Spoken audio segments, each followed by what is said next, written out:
Muchas gracias por acompañarnos a este miércoles de SOMA. Estamos muy contentos de tener con nosotros a Beth Frey, artista canadiense, que nos estará hablando sobre su trabajo.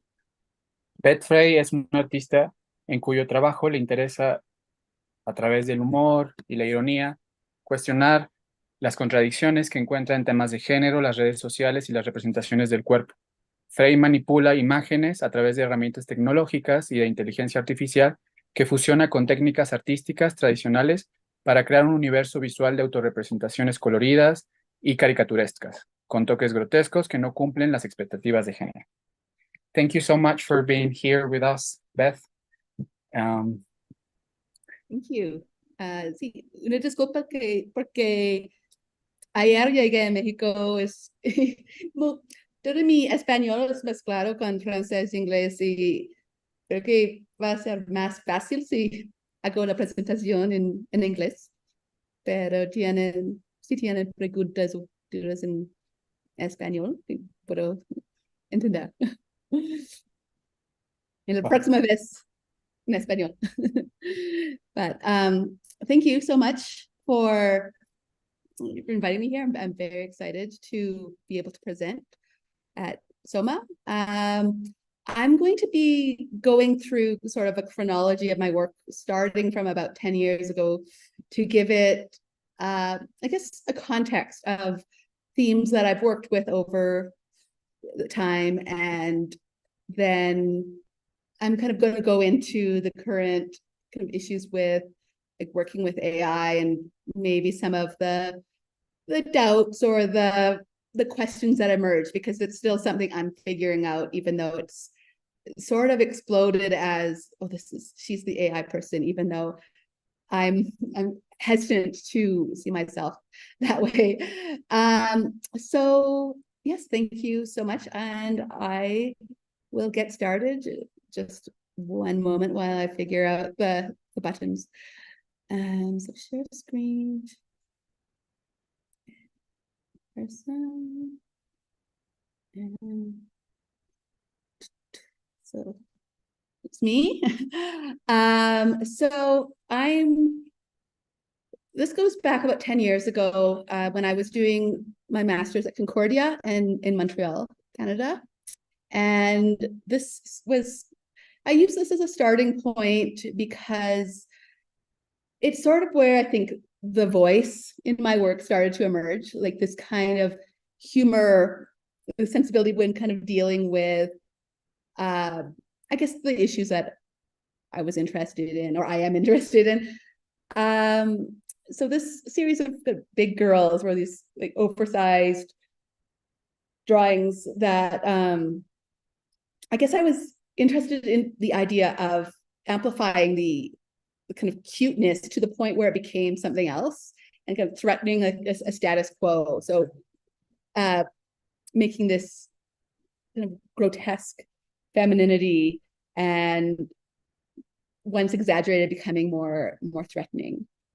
And this one, I've been long obsessed with this idea of how like a beautiful fart would be depicted. This kind of obsession has come back to visit me over the years, and it's kind of, even when I'm working with AI, I think, okay, now finally the computer has a way of like interpreting these words of these invisible things. And I kind of continue the series, starting to abstract the figures more, but still playing with these ideas, remixing the body.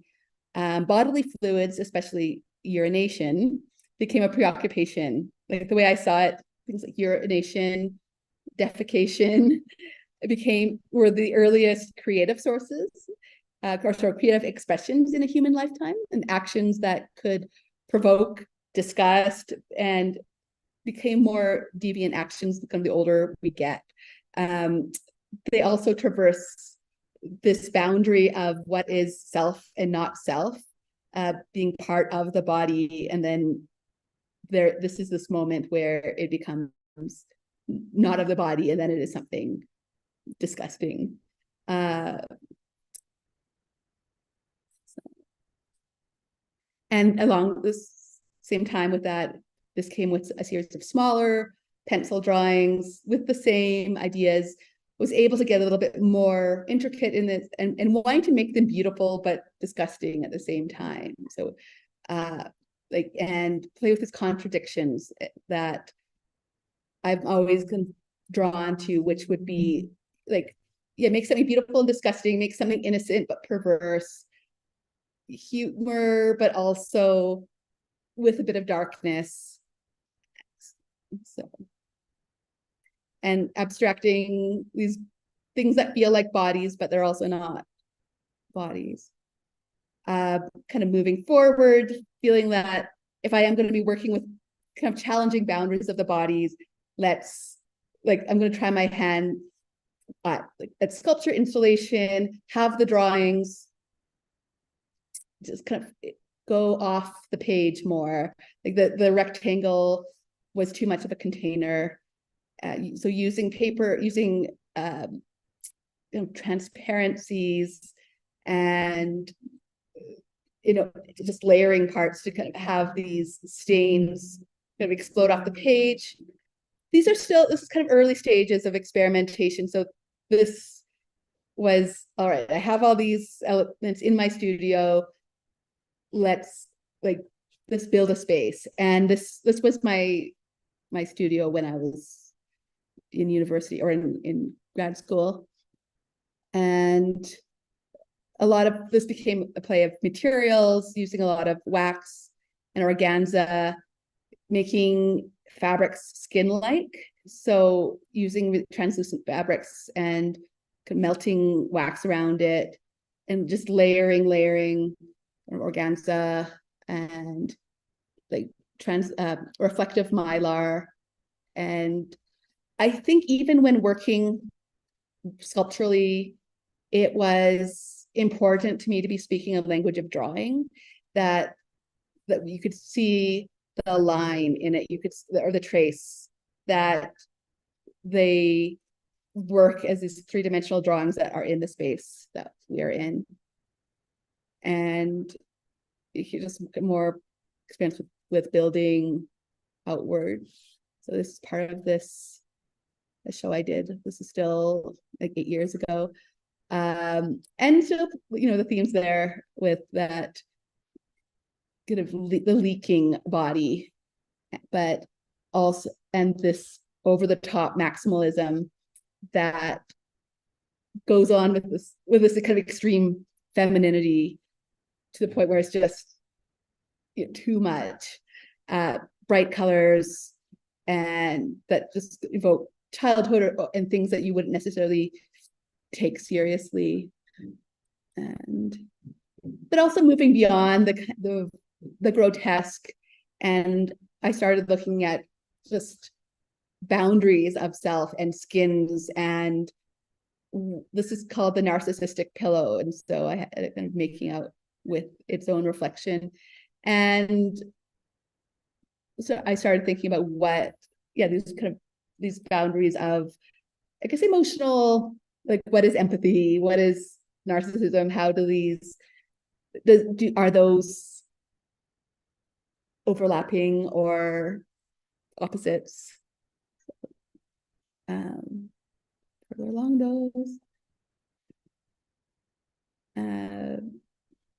And also just using a language of things that are joyful and like clowns, party hats, but to make these pathetic objects. So it's kind of little sad party hat clown here, and still working through with like transparencies and layers and lines and being able to kind of find the drawing within the piece. And here are a few of the figures. They're all still a bit provisional. I would often remix these sculptures and have parts of them become other parts. This figure in the middle, the inside is totally full of a whole bunch of drawings of Ariel, the Little Mermaid. And then we're going to jump ahead. This is the pause. And there was actually a period of about 1.5 years where I kind of took a pause on making work. And this is when I finished my master's and was just taking in a lot of life and trying to figure out what the next step was. I ended up going to do this residency in this small town in New Brunswick, Canada. And I just thought, I'm going to make video. I had no experience with it, but they had facilities, and I spent the whole time like, okay, how do I operate these cameras? How do I use the software? And I found it really intimidating. And by the end, I made this short video, and it's still just figuring out how this was. And I think this was after a period of a lot of isolation, and I was thinking a lot about togetherness and becoming like kind of, not becoming my own best friend, or this being company, I guess, for myself. And so here, and also using props that I had created as a way to kind of extend my body and I guess perform within it, kind of becoming part of the sculpture. And that part didn't really go anywhere. So after all that stress, I still felt this like, what is video? And didn't really, kind of put that aside. And a few days after the residency, I was traveling around on the east coast of Canada, playing on my phone, and discovered this function on Instagram stories that you could just kind of paste these stickers, these parts of yourself onto the stories. And so that became this new phase of just making videos with the easy way that just ended up fitting for me. Like I still didn't consider this to be a part of my practice. And I think in a way, so much of my process has come through these accidents where I would just find a new toy and play with it and think, oh, no, this isn't me. Like I do these other things in my art. This is just Instagram. And it's kind of interesting looking back at these and using like Instagram as a tool, and then now having this really complicated relationship with social media, but also have these social media apps or are kind of medium to create the tools in themselves. And so it's still something I feel like I'm still interrogating. But yeah, these are just all using the Instagram stories function and nothing else, and maybe occasionally props or costumes that I had at home. And just, I think, really trying to take simple, accessible technologies and like to the the furthest point, like how to make them ridiculous. And sadly, they changed the features they had and the way that the stickers could be pinned, and so I hit a limit with what I could do with them. And I think this is one thing I've started learning with working with these accessible technologies is they're made often for a limited time, and then these app developers move on to something else, and that's it. You have to adapt to whatever is available.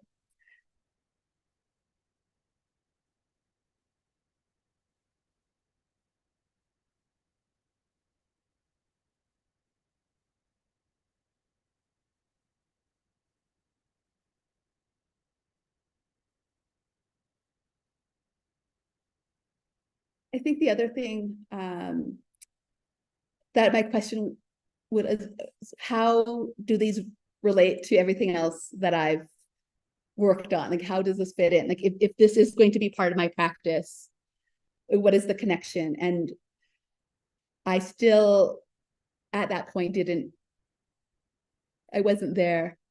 And then in the meantime, I picked up watercolor, which was this this material that I was totally intimidated by for a long time, being somebody who worked in dry media. There's a lot that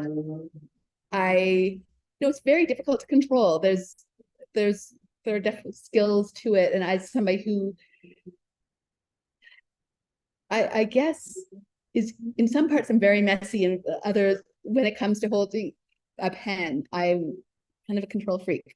So it took some time to actually get used to it, or to really get into it. And I think it was during this really experimental phase that I gave myself permission to just pick up a new way of working, and then eventually find a language in it that worked for me, rather than the way that we're supposed to use watercolor. And these first ones were still these explorations, and I guess these are kind of those beautiful failures, these cute but grotesque figures.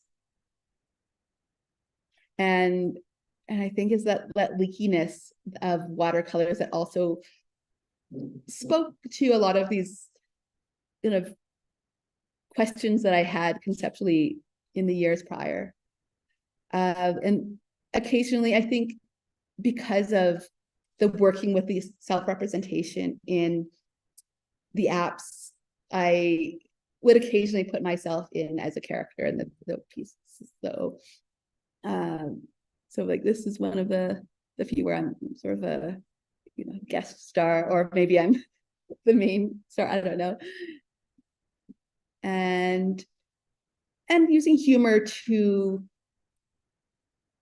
play around with ideas of the kind of lighthearted, but also the really kind of morose, serious together.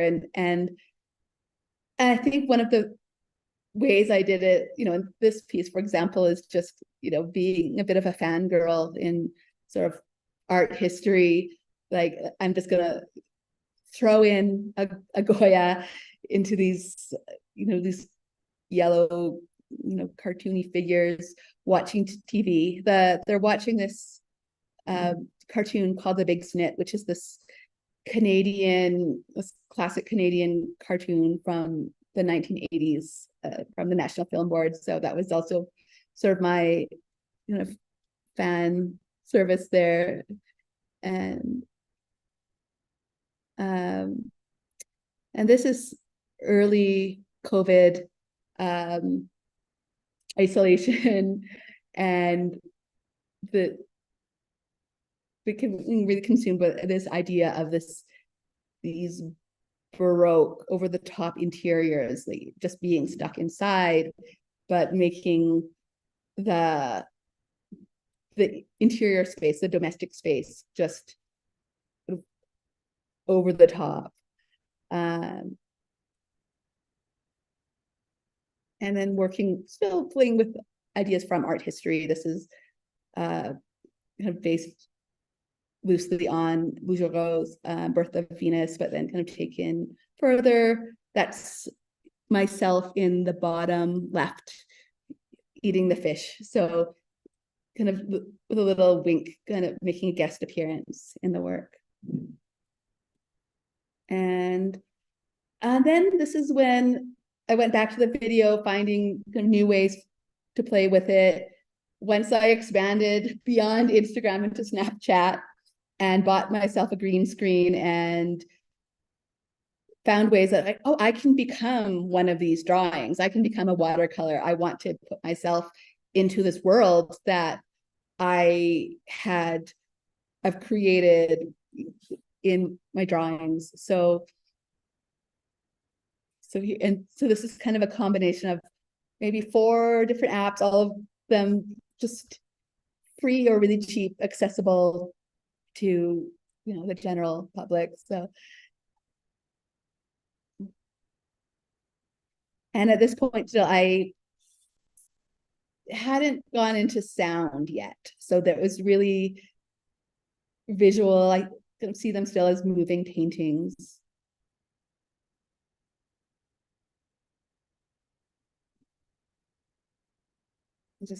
and I think one thing I like about these is the limitations. I've now gotten to know other video software or video apps that are very accessible. And of course, we see the filters now that are so much smarter and more advanced, but I really like the kind of the glitchiness and the imperfections that emerge when you're really limited to a few things that you can do with it, right? And the oddness that emerges from it. And so, yeah, so it is kind of fun looking back at these. Just wanted to make my face, using a face swap here, where I wanted to make my face into eyes and a mouth. So having my face control, the certain elements, but that aren't really being faces. I censored that one for Instagram. This one I put up, tried to put up on TikTok, but it got flagged for nudity. So considering everything else, I thought that was a tame one.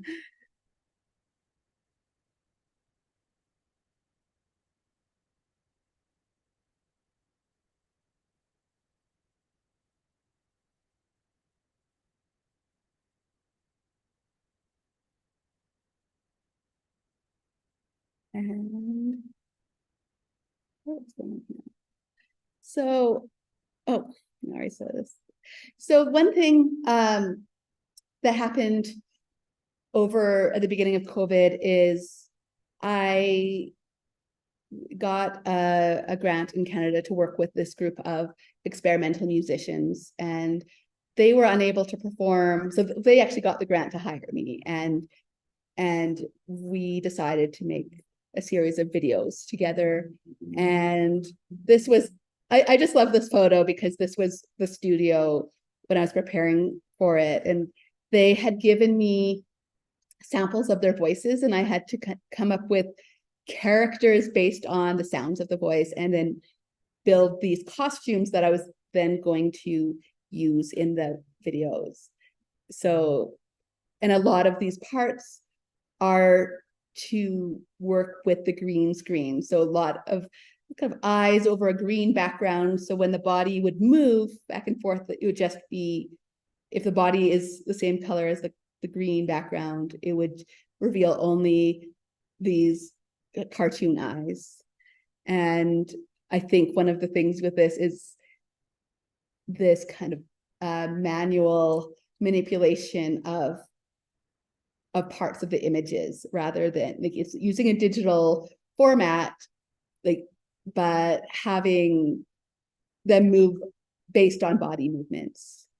And I'm going to show one of the videos from the series. There's 12 overall.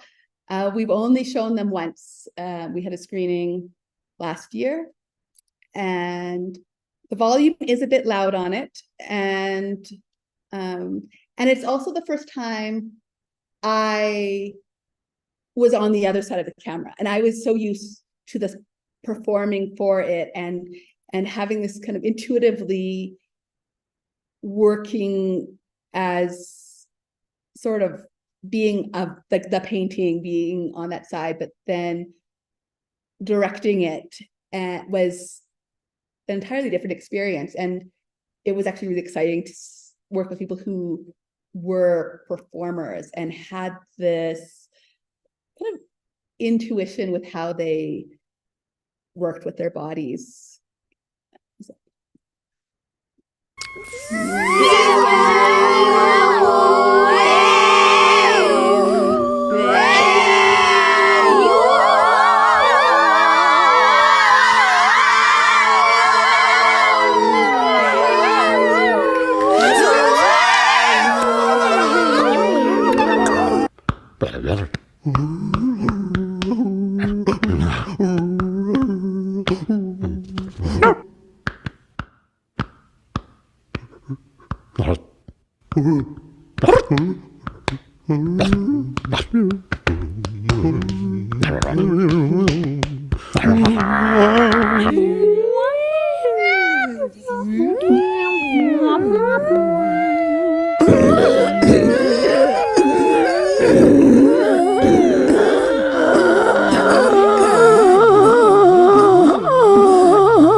So the musicians for that are Sarah Albu, David Cronkite, and Kathy Kennedy, in that order. So, and it also really opened the door for sound for me, that like just seeing these improvisers and this looseness they had with their voices and making sounds. Well, like, well, maybe I can try this. I'm definitely not as vocally trained as them. In fact, I'm a terrible singer, which you're going to see, but in a way, I thought this doesn't matter.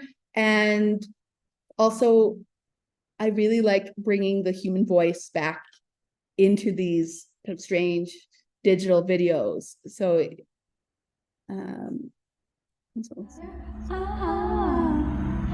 lived in the street, that is what we are. No one in between, how can we be wrong? Sail away with me to another world, and we rely on each other. I lived in the street, no one in between, how can we be wrong?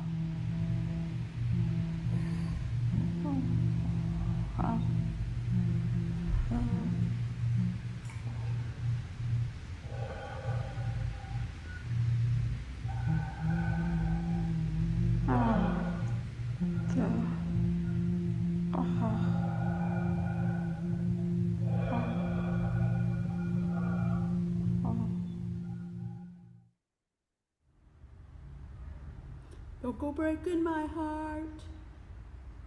I love the way that I feel. Oh, honey, when I left on my door, I gave you the key. Ooh. sorry.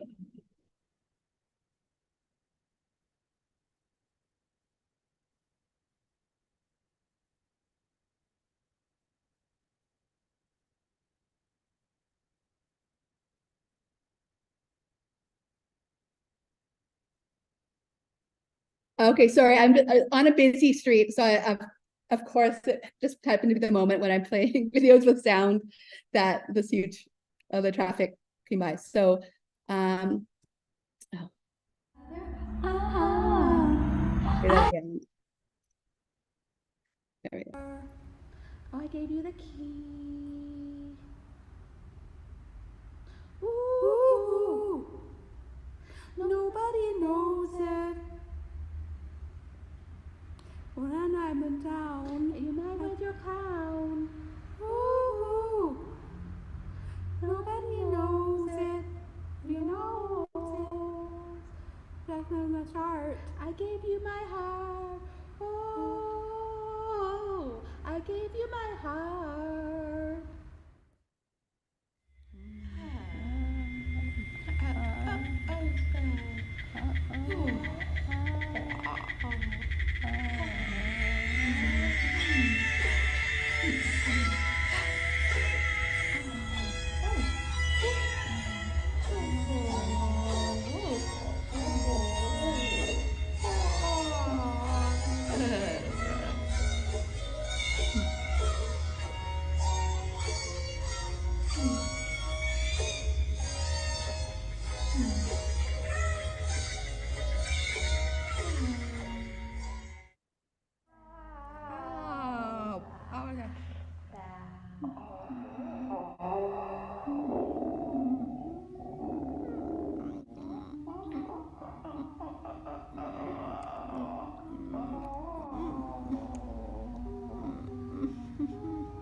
And so this is just a photo from it was Clavel in 2021, where the painting collective performer Fuego could put the show on for with me, and it was fun to really take part from my studio into this space. So it was a way to mix the watercolors and the videos and can have the conversation between them, as well as all the parts that were in the space, just kind of to have it come alive.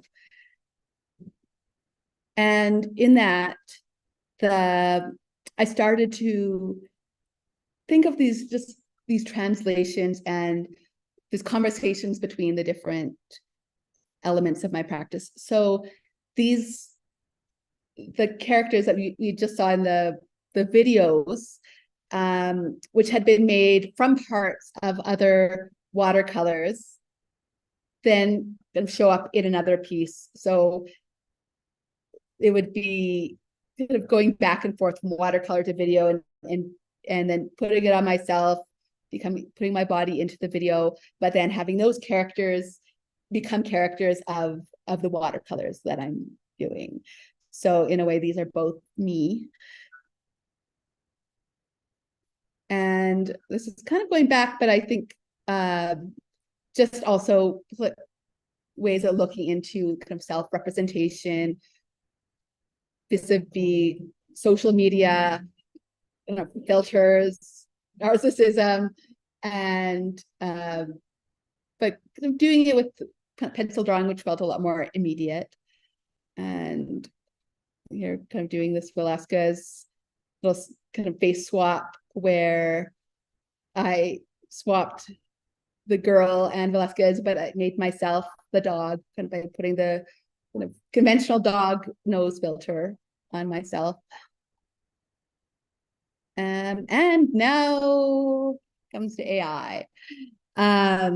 So this, just like how the kind of the Instagram stories video came in, it was just a fun toy at the beginning. And I never, I didn't think this was going to be my practice. And I guess this is how a lot of new tools emerge. And so this is the early,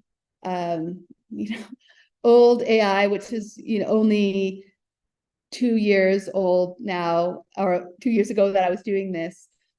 And it was on a website called Night Cafe, using what's VQ GAN plus clip, or on Night Cafe, it's called artistic. And I wish there was an easier way to describe this early stage of generative AI image making.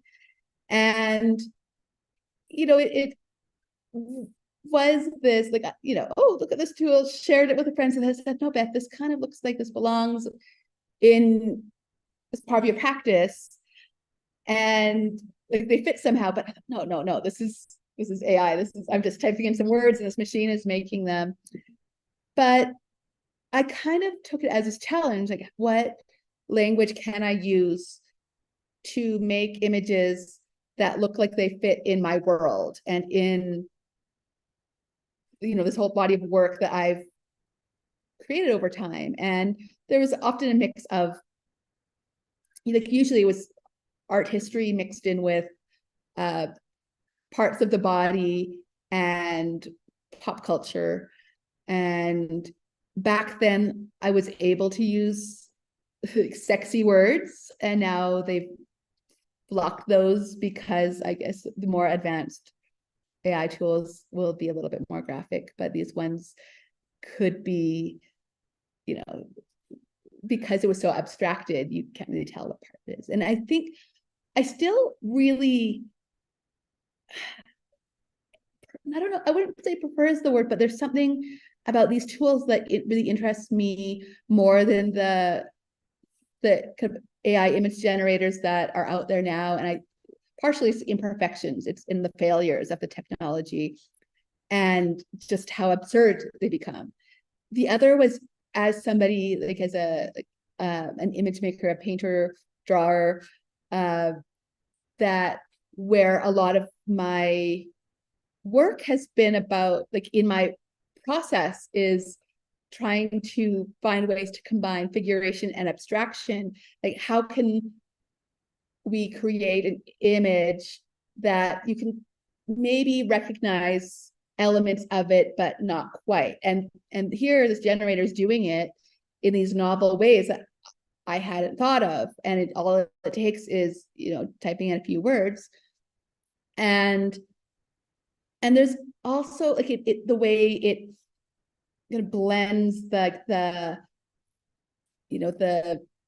figure and the ground. There's little space kind of defining kind of the subject and its surroundings, and you can't really like there are all these parts, and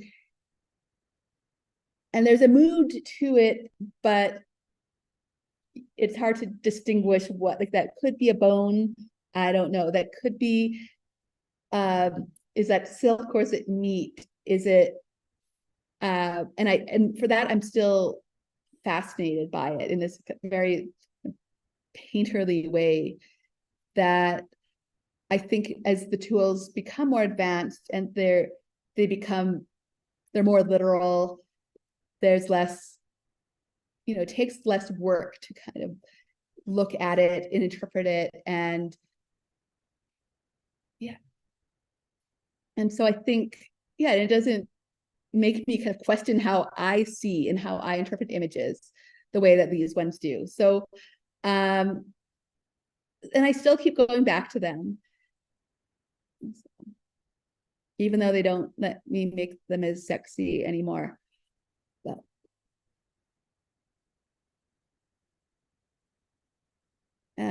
this is in Museo Cabañas in Guadalajara, and we made a wall. It was, I think there were over 200 images, and kind of using the same process, trying to make images in a series that kind of looked like they belonged in my world, that I had created with others, like with watercolors, with sculpture, with performance video.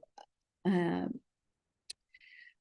and at the same time, it just kind of threw me way off as far as my studio practice. Like, I didn't want to just be generating images. So I then went back to just simple pencil drawings or simple materials in order to just figure out my relationship to these images.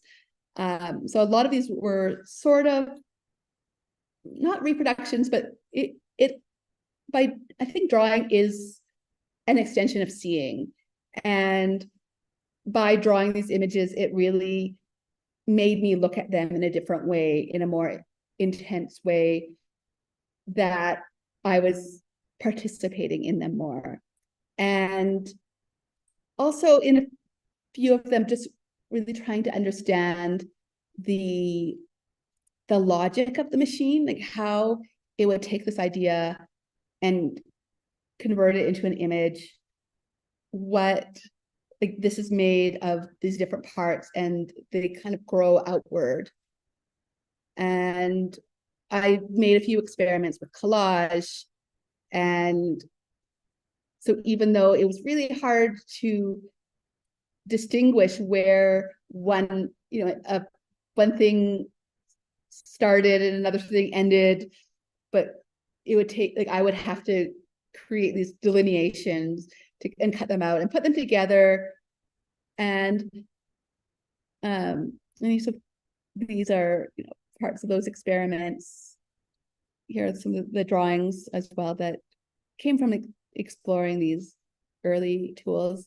This one was not made from any AI, but this was my attempt at kind of becoming the AI after looking at the generation of these images and how they start and grow outward, trying to make a drawing in that way, because I found when making these drawings from the AI images, I had to let go of a lot of the rules I had created for myself in learning to draw, because the way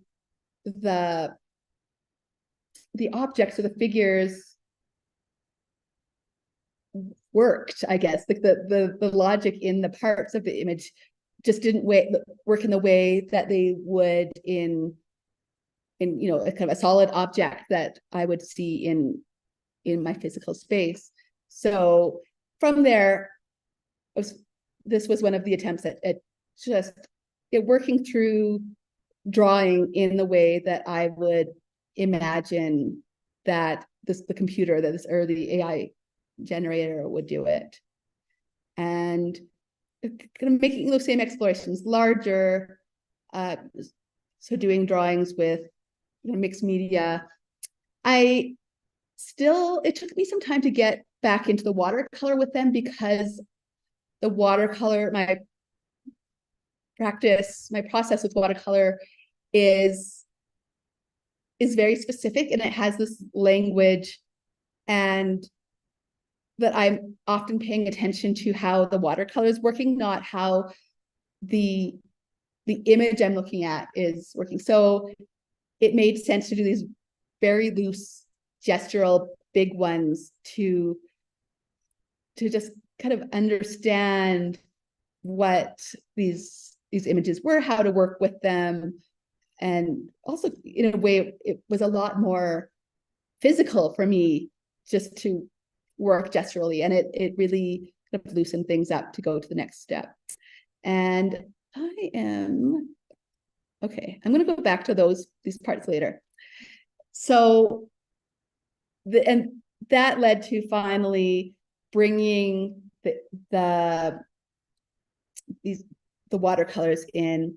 And this is from a series from a show from last year at it was Gallery Pamela Weissenberg, and that was this show called Meet Me at the Puppet Motel, and that was based on a song by Laurie Anderson. And it was this kind of way of, she's speaking about technology in a way that's a little bit frightened of it. It was very prescient. She wrote the song in '92, and after listening to some talks by her, that she often used puppet as sort of a metaphor for these technologies, or technology in general. And it really spoke to me, because I had been using puppetry in my work, and using like the puppet as sometimes it's a metaphor, but also literal puppetry, like the moving of objects in the green screen felt like a process of puppetry. Even when I had been making images with the AI, I would be putting puppet in there. And there's something still playful and innocent, but then in the motel, it's kind of perverse. And so from there, I was working with this new world where these characters can be these deviants, kind of breaking these boundaries of these gendered expectations, and being part, they're part human, part animal, part machine, but becoming a new world. So there's something like the kind of bodily and still really like wanting to, like, beautiful and grotesque again. And I think that's one of the reasons that like watercolor still is exciting for me when I'm playing with newer technologies. But this is one of these really old, traditional, and not, it's not usually considered an exciting medium, but it can be really pretty. And I think part of what I do is I like to kind of upend those expectations of the medium, and like work with this, dainty kind of hobby material, but in an unconventional way. And it also really allows me to work with a certain type of logic that I enjoy. There's a lot of problem solving. The watercolor, I think, because it's wet and it bleeds, and it does have a mind of its own sometimes. And I can never make whenever I make an image, the idea I have when I conceive of it is it's never going to look like that at the end. And so I do have a starting point, but there's a lot of letting it do its thing, then problem solve, and then work through these layers of just where it's, yeah, like starting with a lot of these white points, blocking it, and then just kind of figuring it out. So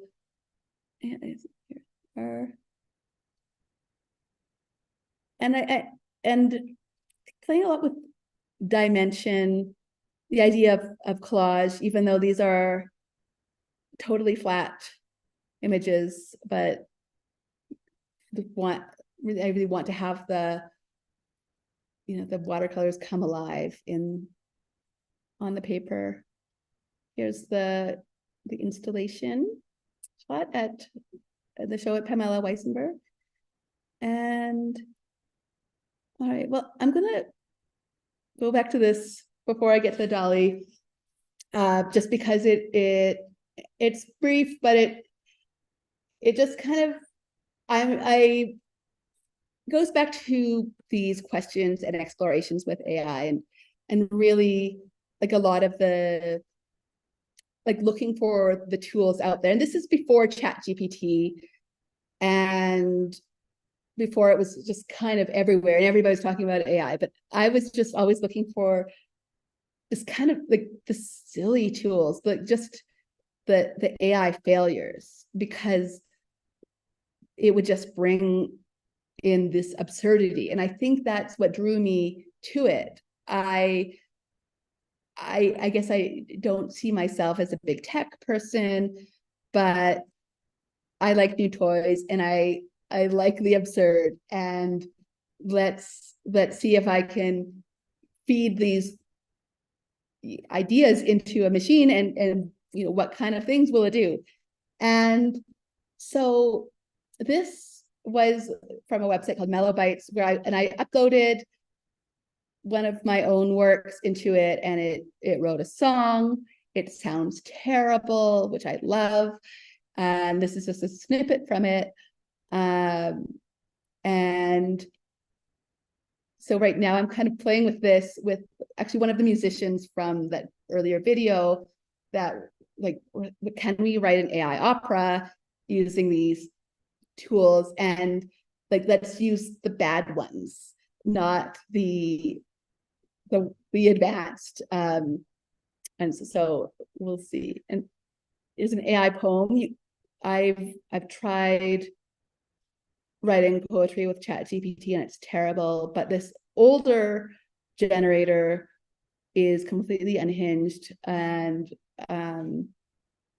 here it is. So I guess I'll read it. So to strangers I say, as if I have a whole body of strangers in me, they say, you've been talking to the shadows all day and you don't know it. You're breathing through your mouth. I say, I was never breathing through my mouth. I was inhaling and exhaling. I say, if I were breathing, I'd be dying from your conversation. So, and that was a mix. It was like definitely a collaboration with the tool. Like there was a lot of, trial and error, like choose your own adventure until I got to the poem that I wanted. And I still use this tool to title my works. And so, okay, and dolly. So I hated it at the beginning because it seemed too perfect. It seemed too literal, leaving little to the imagination for like, whereas the early generators were just kind of messy and weird, and it took some figuring out. But then I think when I kept playing with it, I thought, well, no, this doesn't work with maybe what I'm pursuing in painting, where it's like the other ones were quite painterly, but this brought me into how I thought about film or photography. And then I started thinking, well, if I was to make a movie, what kind of movie would I make?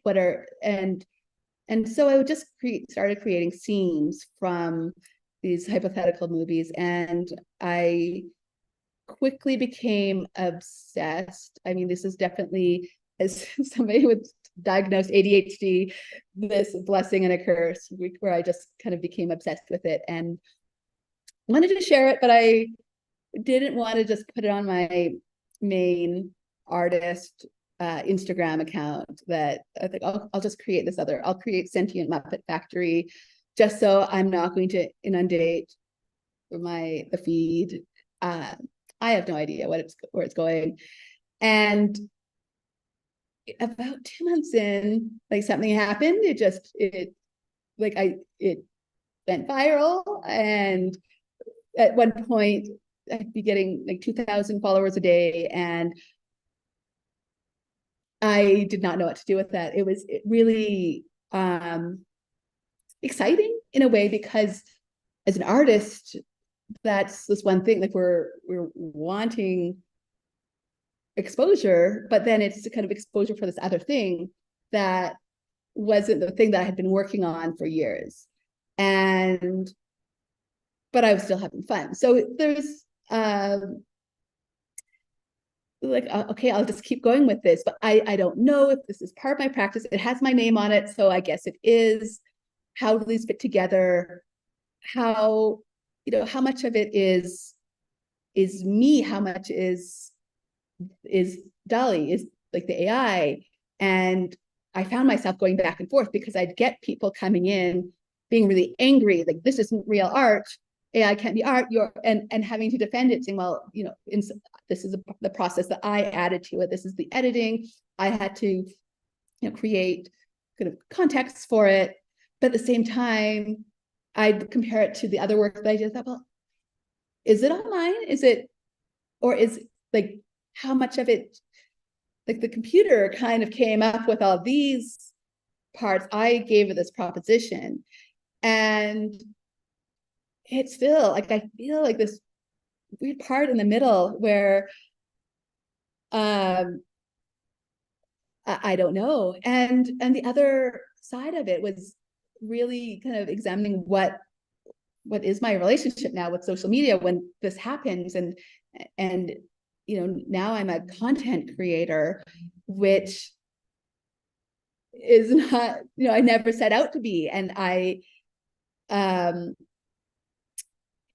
and so some of that is fun, but it's also, how are we engaging with imagery? I think these images work very well for the format of Instagram, for the grid, whereas we know that how algorithms work and stuff, and how, like, something that might be like a drawing or a painting, it requires time to sit with it, or being in a space with it. It doesn't, the infinite scroll of Instagram, it's easier just to kind of swipe past that, rather than something that's just arresting at this moment. And I guess I still wonder, like, where do these ways, like, where do these fit together? If I like the kind of the short attention span, boom, boom, content, versus something that was more laborious and requires space, or can it be both?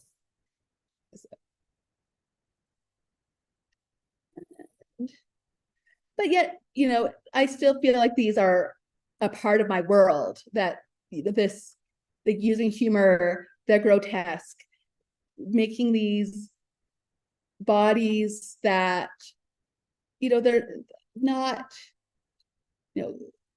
often not conventionally attractive, or there's some sort of growth, or there's a confusion, or this what is the, although this is like a happy cat on a bike, but being kind of disoriented in one's own body, which is, I think, definitely something I have felt, and this gave me this way to illustrate that, and that I maybe wasn't quite able to do with just something that was a lot more, like didn't speak of this language of photos or film.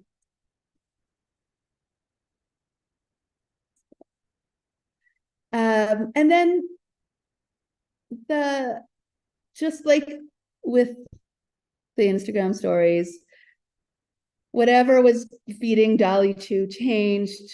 I wasn't able to make images in the same way that I had been able to in the past. Like, I think they took out a lot of the more provocative images from their data set. They started forbidding certain words. The quality went down, and I lost interest. So I found another tool. This is like going to stable diffusion.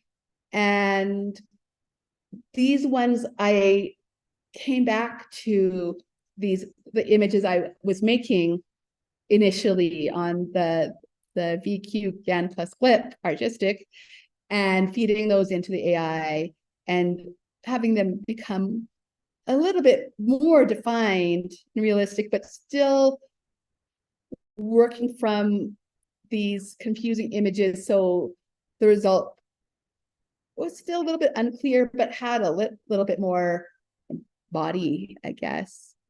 And yeah, and I think there was a lot of kind of art history nerding in me, like just, I want to go, all this Rococo, beautiful, but just still weird and playful. So that's similar to the image behind me, hypothetical sculptures. And I think these ones too felt like, oh, this looks a little bit like some of the things that I made.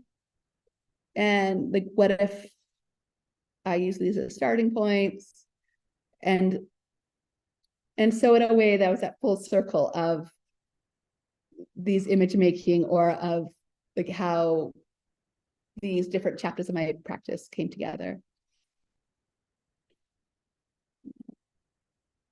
And then came video. And so this was originally one of the images from DALL-E 2. And now you can animate them.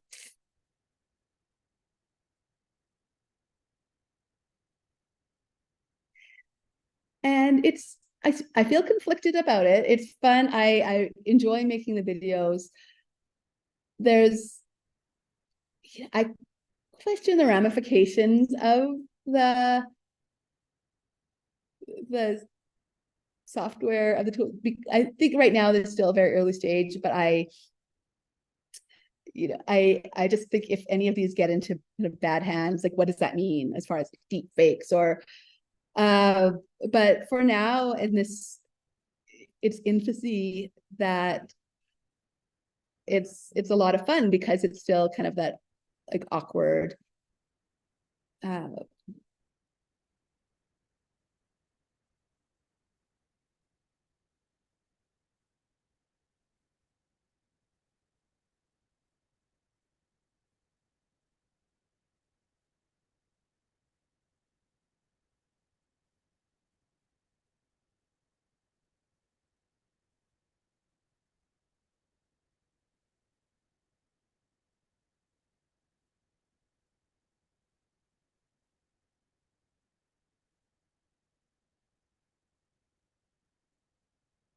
and I think with the editors, the video generators now, it's I think, like I felt with the initial DALL-E images, my sense of authorship is questioned. And because there's a lot of allowing the generator to go in its own way, and there's this trial and error. And so, I share one of these, this is great, look, you're doing these amazing things with the video, but I thought, well, I just uploaded an image into the video and I stitched parts together, and it's still like, I think I'm still kind of looking for more to do with it than just like, maybe I'm missing more process or involvement. And so it's still exciting for me to see where it'll go or what I can do with it. But there's still a distance, I feel. And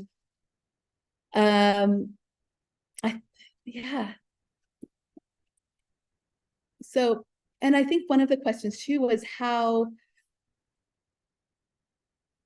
like, I need to put more of myself into the work, and I want to bring my body into it more. There's like, what is my relationship to the AI?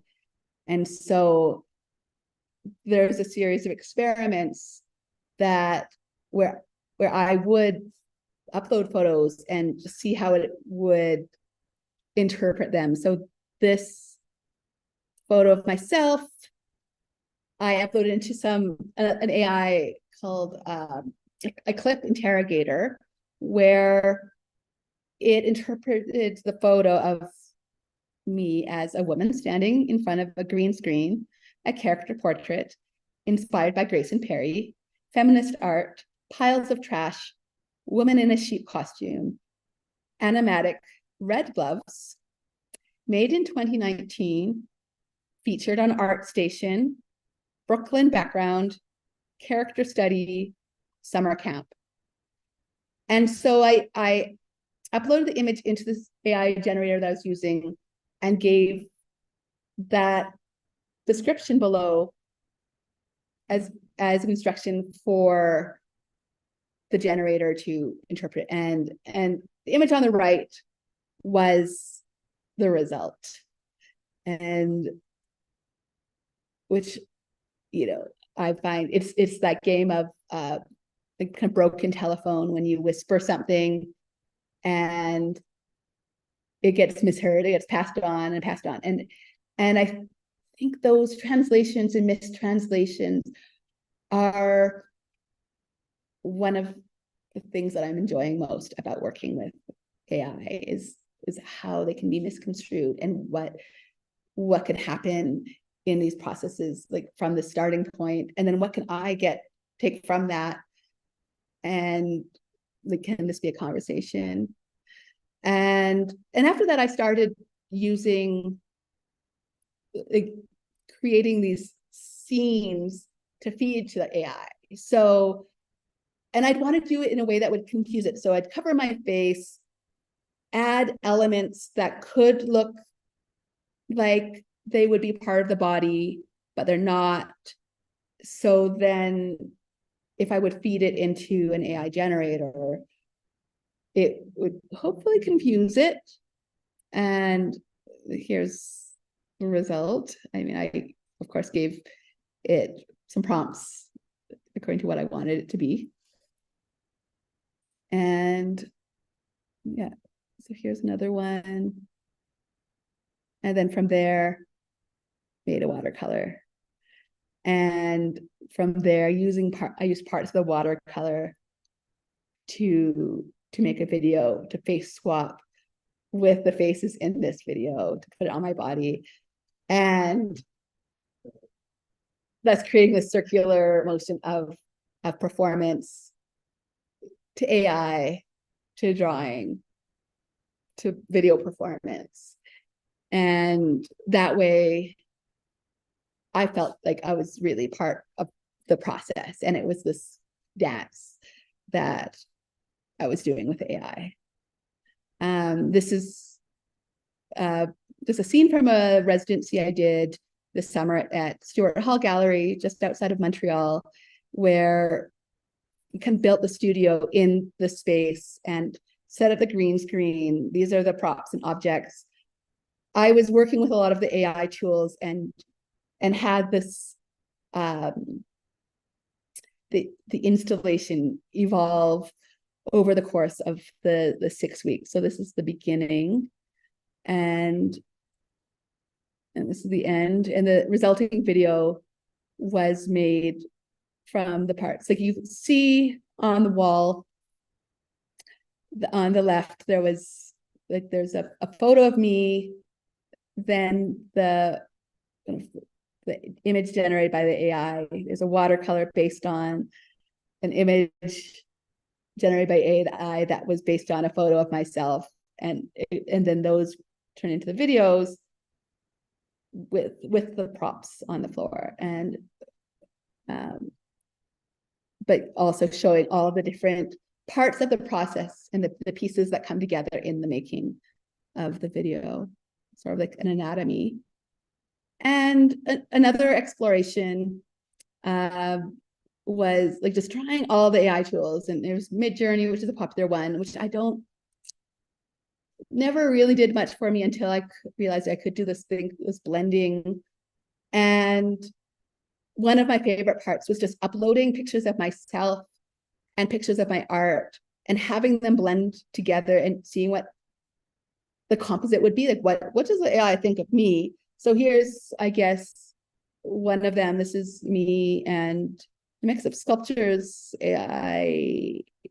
I think there's one AI image mixed in with sculptures I'd made, a photo of myself.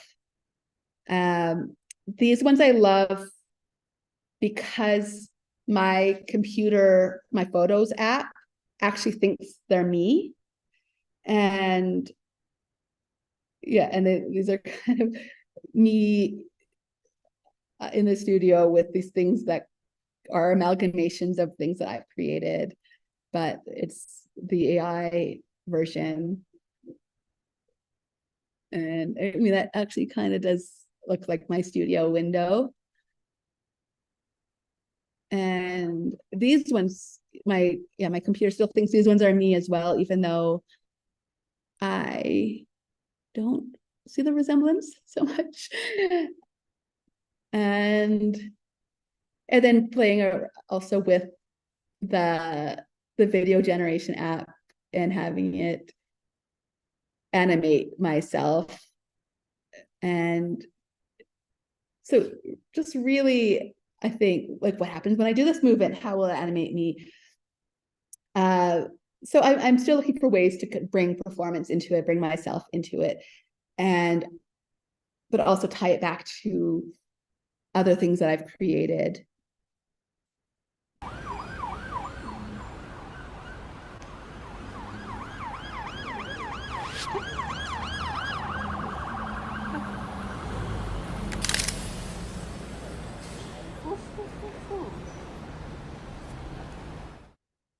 And of course, I get a loud truck right when I'm playing that. But and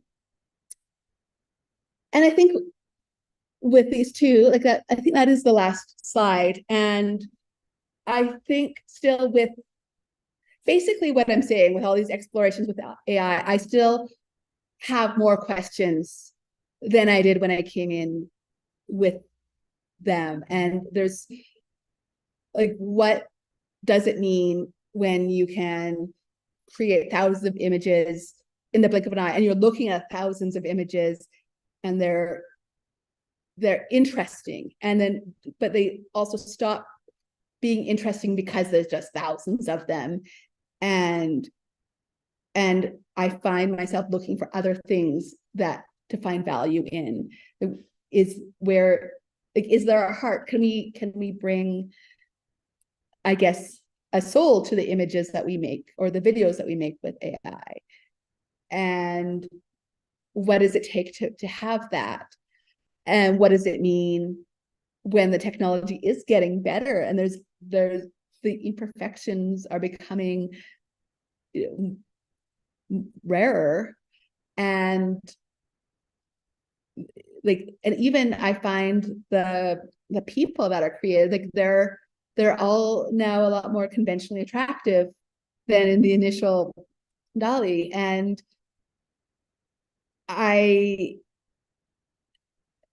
so I think going forward, like how, I guess I'm looking for those ways to break it, that it's, or not break the AI, but I guess the patterns of trying to create something that is quote unquote good, or because I think it has these goals in these very, like, creating this somewhat conventional imagery, and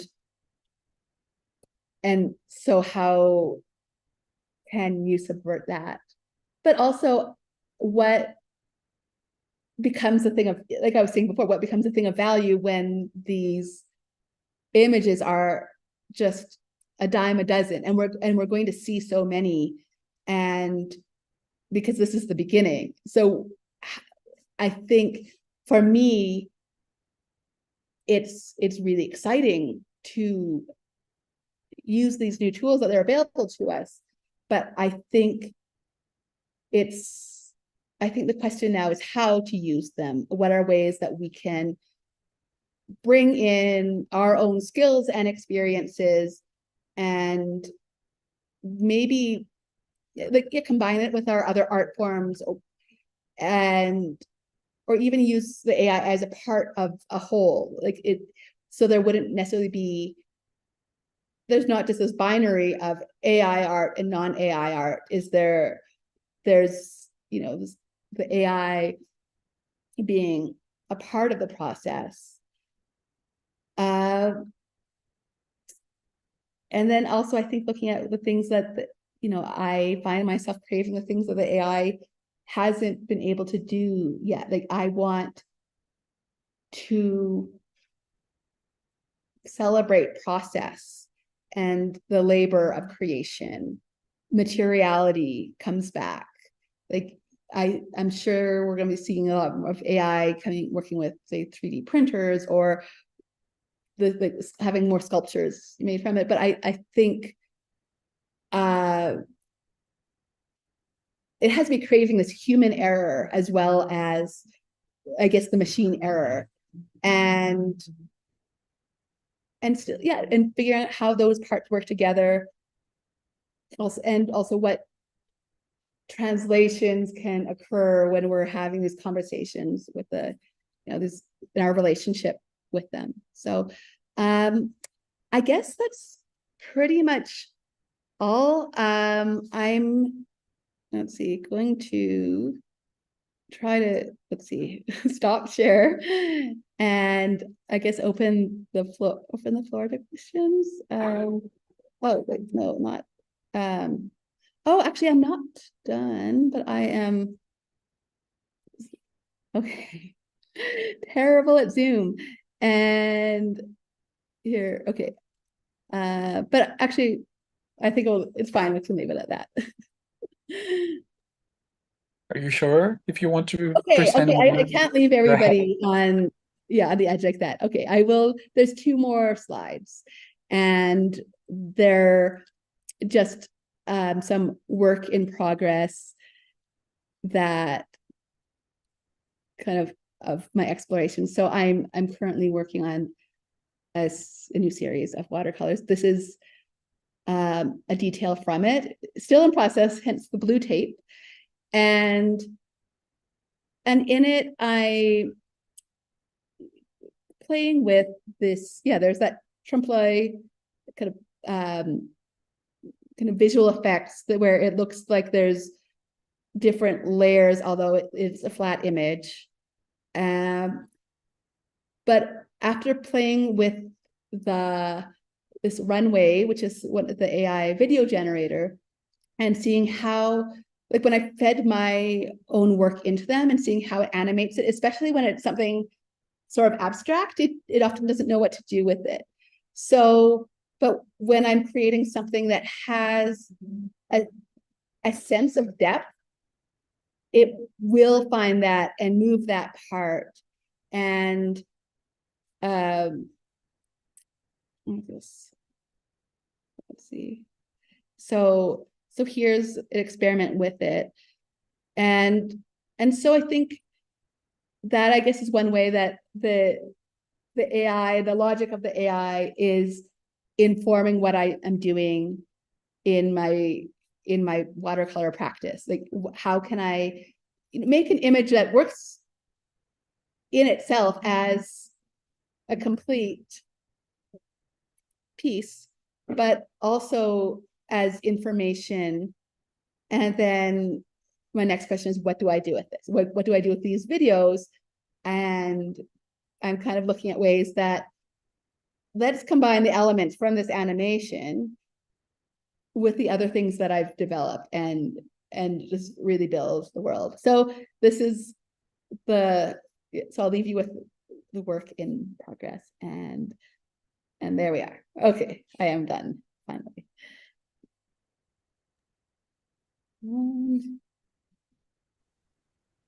Thank you so much, Beth, for sharing with us your process, your tools.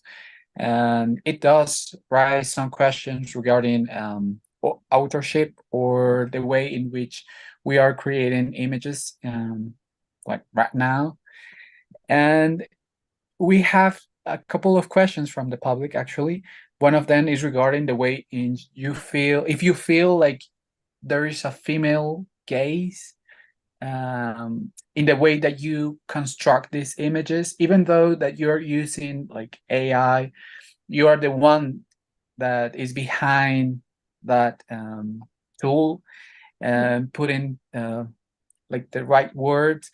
Like, this person is asking, like, if you feel, or how do you feel like your female gaze, if there is any, translate in the way that the AI create images.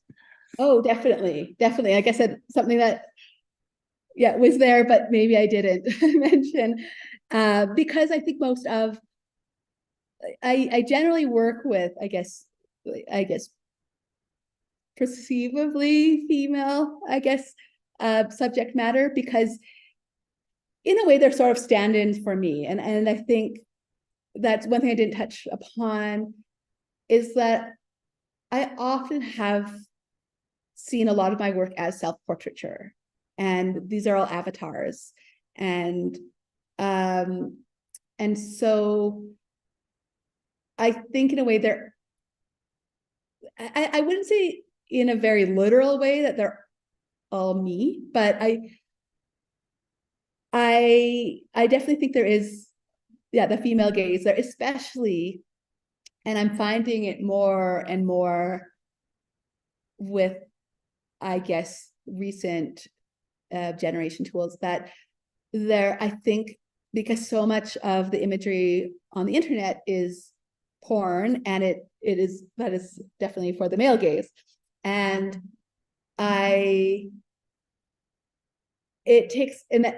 so a lot of the women are these kind of conventionally attractive and not very interesting for me, I think, artistically, to just like, okay, there's another, pretty girl that looks exactly like this other one. But I think maybe within these, like, both in the work that I'm making, like non-AI, the analog, or even it's video, but it's not analog. I think I am, looking at the bodies as kind of in relationship to my own, and kind of relating to them, rather than this just looking at, if that makes sense.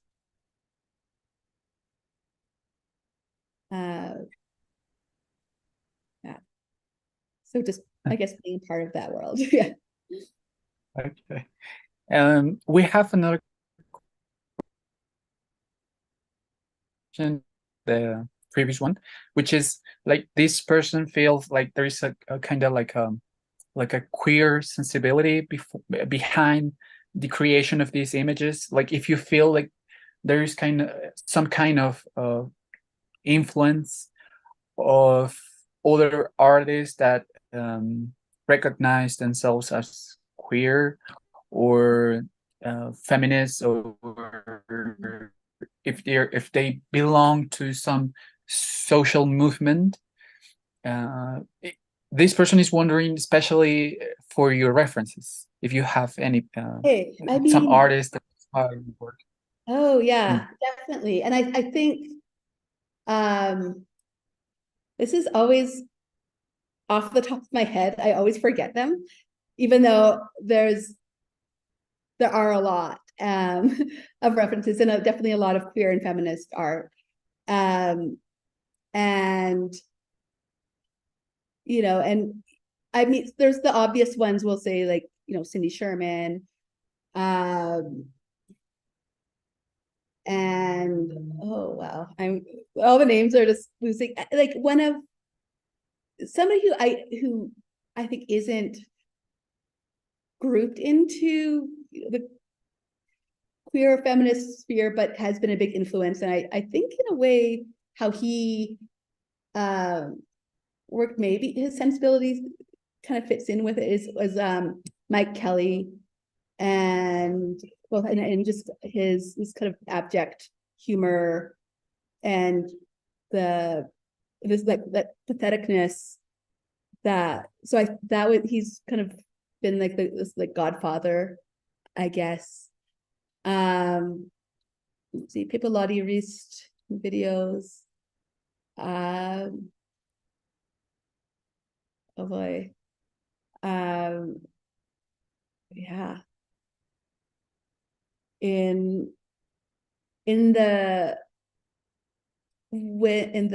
I started playing with this imagery with the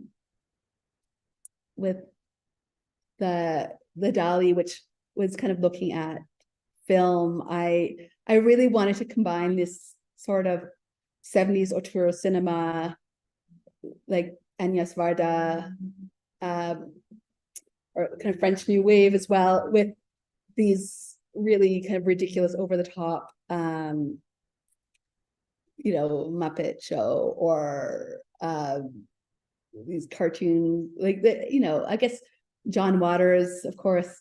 So camp sensibilities is part of it. Yeah,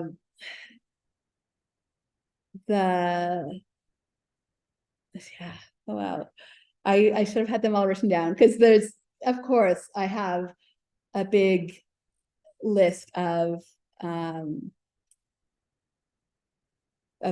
people that, yeah, I've been looking at and that have influenced me, but then I'm just, it's always that flashcard of like, oh, who are they? And I'm sure as soon as the camera is turned off, it's like, oh yeah, here's 10 of them right here. Yes, there's plenty of references and going around our heads, and we fail to remember them every time. Yeah.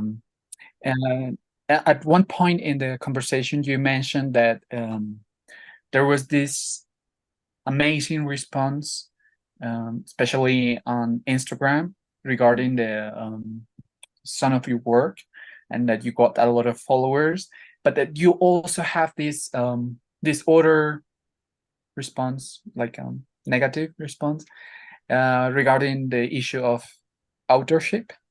And this person is kind of asking, like, she was asking, how was the general response, and how do you manage to work from there?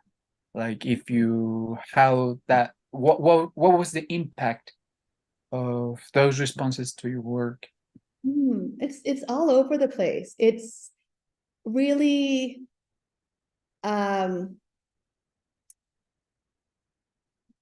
it's a lot to handle, getting a lot of attention at once. And I think generally the response was positive. People were liking it. There would be a few people coming in like, oh, AI it's ruining art. This is terrible. This is not human made. So, but that was the minority. But I'm sensitive to it. And I think because it was also happening when the technology was new to me, and I'm trying to figure this out myself. I'm trying to figure out what I think about it. And I do feel like these are mine. And I do feel some ownership over the images, because this does seem like my voice coming alive. But I think because coming from this experience of having, made work that took this long process of, maybe taking a risk and spending days and days on it, and then it fails, but then learning and going to something else. And I think there still is that opportunity for risk and failure when you're working with AI, but it expedites it. Like it's not like when that part is going to eliminate it, or it's minimized, then my attachment to it is less, even though I'm sure, and I don't want to be speaking broadly about like AI art being like this, because I do know a lot of people who are working with AI and putting so much of themselves into it, taking risks. And so I really don't want to come out of it having like, this is my strong, definite opinion on it. And it also changes every day. Like if you ask me this question tomorrow, I'd probably come up with a different answer.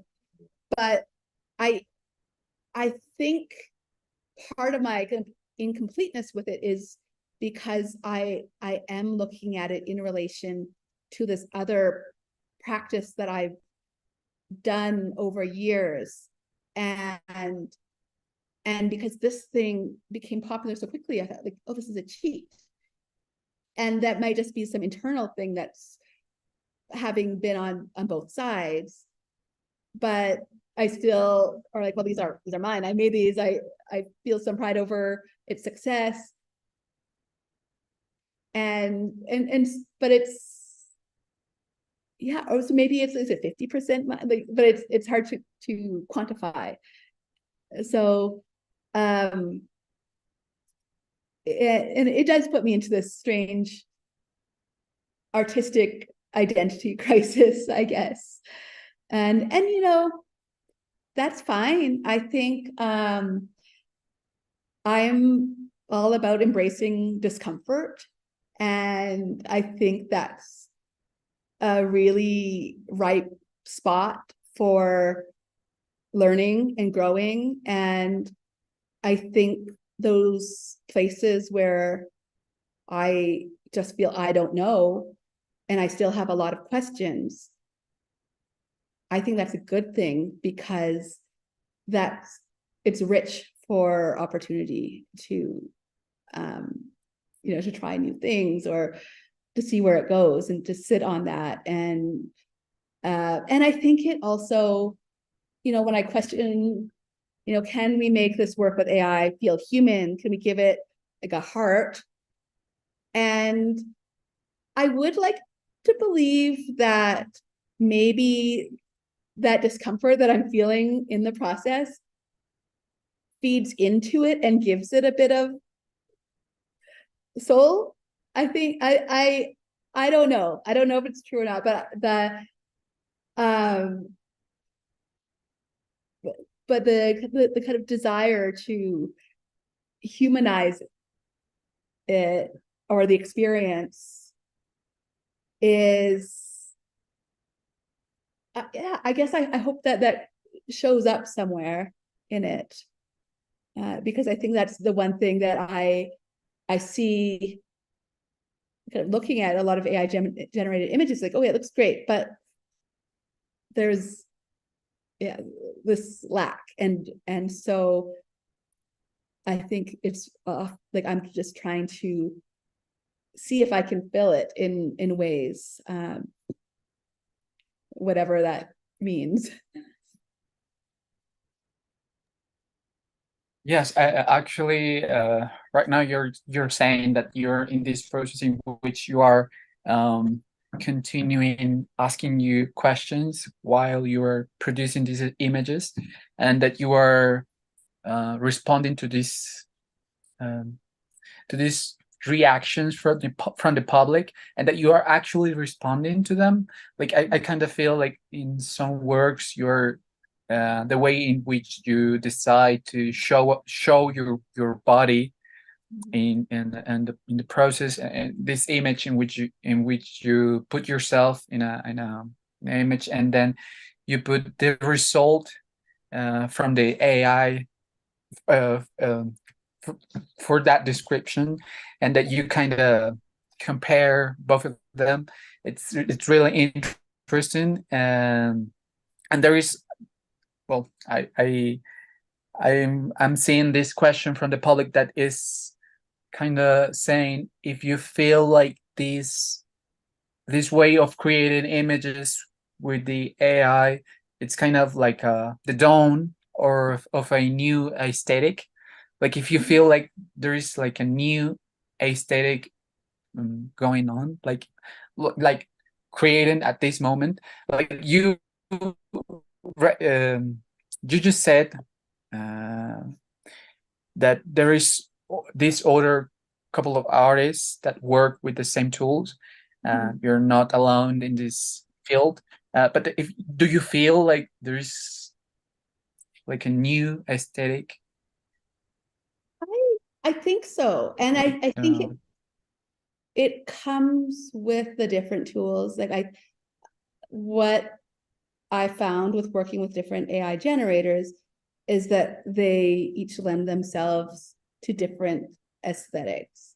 Like for example, with the DALL-E, there is that kind of retro nostalgia, and I see that coming up, the digitized nostalgia, or recreating history, and or making digital imagery that tries not to look digital. And I think the hard part, and I think there are a lot of people who are successful at it, is that I find some of the AI generators steer you to a certain aesthetic. And like now there's DALL-E 3, and I've played with it, and I've had some fun, some good results, but I can see it's kind of entering its own, I don't know if prompts, or there's something it's putting in itself that it's influencing the aesthetic more, that it's less naturalistic, and so I found it more difficult to, I guess, feel like I was able to create an aesthetic with it, because it was informing it too much. And so I wonder about that, because a lot, with DALL-E, I think they're really trying to be responsible, and so they're not allowing certain prompts, so it can't be abused to make violent imagery or like sexual imagery, or celebrity names and things like that. But I think there is almost overdoing it, so that they're just like when I put things in, it's like, oh no, they actually, like, for example, if I would put, like, trying to make a woman in the scene, and I'd say middle-aged, and she'd always kind of end up being young and beautiful until I'd make her old or elderly, and then she would just be this like stereotypical grandmother. And so I was like, isn't there anything in between? Is that what our choices are you're young and beautiful until you're just a stereotypical grandmother with the glasses, and like, that's a whole range that's missing. And so yeah, I find that interesting, and I think if you're able to subvert those and to find ways to break free from what I guess the generators are pointing towards, and I found that with Midjourney as well, was kind of trying to make things that were very symmetrical and like visually appealing, but I found myself wanting to break it in a way to just be more off kilter. And I mean, I'm sure I'm maybe not the best at Midjourney, and I think maybe there are people who can do that, but I found it frustrating because it looked like it was too perfect in a way that didn't excite me.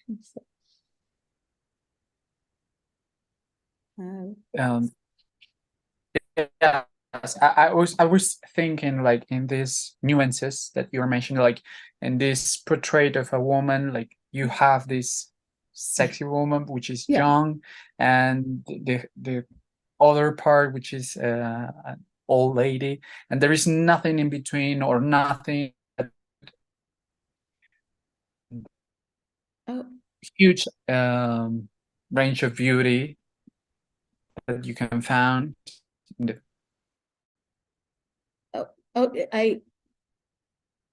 you're breaking up. I don't know if it's on my side or because I didn't hear all of the question. Okay. Can you ask again? Yes. Can you hear me now? I'm sorry. It's still It might be breaking? my internet. Okay. Oh, it's fine.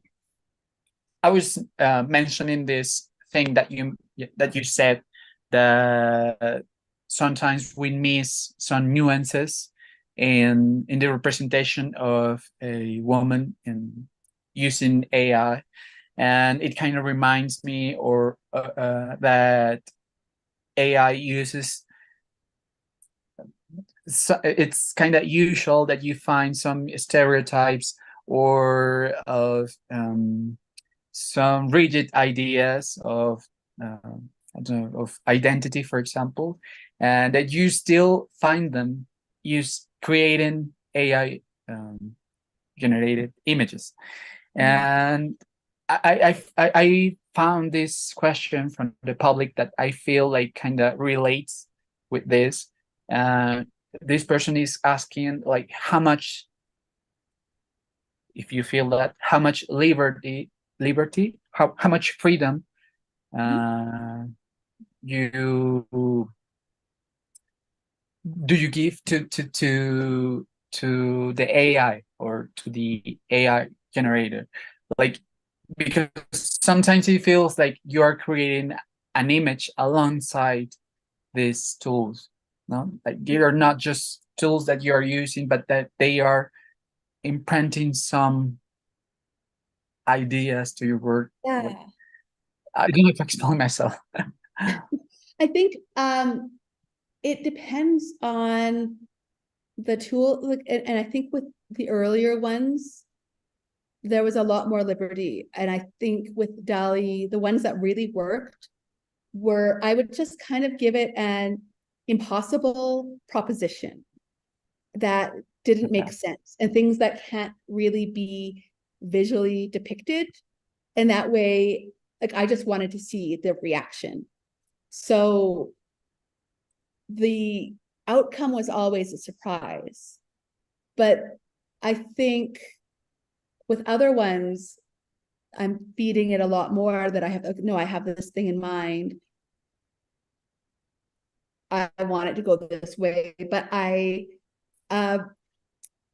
don't think, for me, it's not fun to just instruct it and have it make exactly the thing I have in mind. And that's one of the issues is once this whole thing became popular, I'd have people come to me and ask for commissions, and I don't really do that, because it's like, if you have something specific that you want, I don't know if I can make it do that. I could make something that looks ridiculous, but it's a surprise. I know there is a common use of these AI generators to, like, can you please make a logo that has a fire and a porcupine for my plumbing business or something, and maybe that works, but I think for me, I need that element of surprise, and maybe that I am interested in that conversation with the AI. Like, I want, it's like, well, if I tell you this, what will you do? And it's like, this is the thing I made. And I thought, okay, and then what can I do with that? And that's so much more fun than me. I mean, sorry, that's more fun for me, because it just feels like this game that I'm playing. And I guess if I had a specific image in mind that I wanted to make, like, I would just maybe go and try to make it myself, and then there'd be no surprises. So. And well, the last one, there is this person asking, like if you feel like you found a language closer to your, I don't know how to translate this, but like to the language that you use in your, I don't know, like non-digital, analog, your non-digital work. Like if there was this point in which you feel like, oh, the results in these images have some coincidence with the work that I was previously doing, and was this by accident, or you were actively looking for it? Because you did mention that you were experimenting, and that you were always looking to surprise yourself with the results. No, but I think it's somewhere in the middle. I think there were a lot of accidents, but I think because I have a lot of,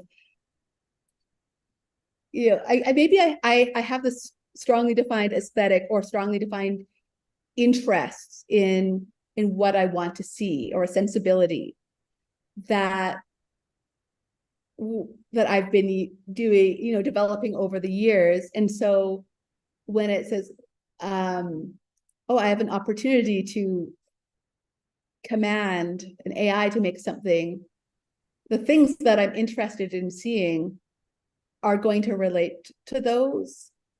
And of course, I've played with things that maybe don't totally connect, but I think a lot of it, even if I'm not intentionally saying, like, I want this to look like it's in my world, I think it kind of does. And maybe that's why the first experiments, and I showed to friends and said, yeah, these look like they belong in your world.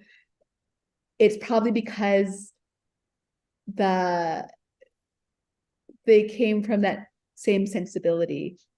And I really think over time, and this is even before the AI, and sort of when I was going through my practice and experimenting with different things, and I went from these drawings and sculptures, and then I started making these videos on Instagram, and like, how are these connected? How, well, and because I keep changing gears, I keep doing different things.